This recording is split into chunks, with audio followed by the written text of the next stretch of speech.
خطة إسرائيلية لقصف المفاعل النووي الباكستاني كادت أن تشعل حرباً بين تل أبيب وإسلام أباد.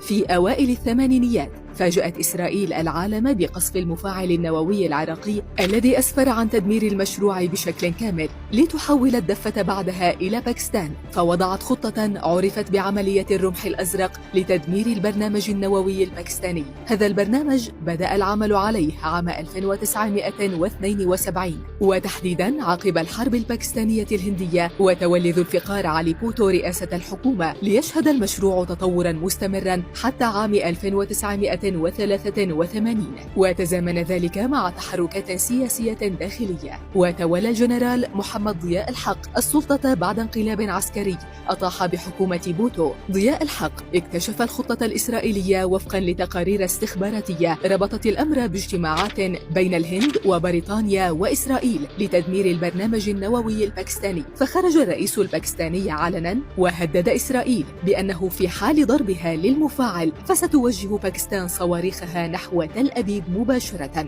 وهنا أعادت إسرائيل حساباتها، فبجانب التهديدات العسكرية والسياسية كانت المسافة الكبيرة عائقاً أمام الطيران الإسرائيلي، حيث بلغت أكثر من 3500 كيلومتر، وكان لابد من إعادة التزود بالوقود في الجو أو عبر قواعد سرية في الهند، فتراجعت إسرائيل عن العملية.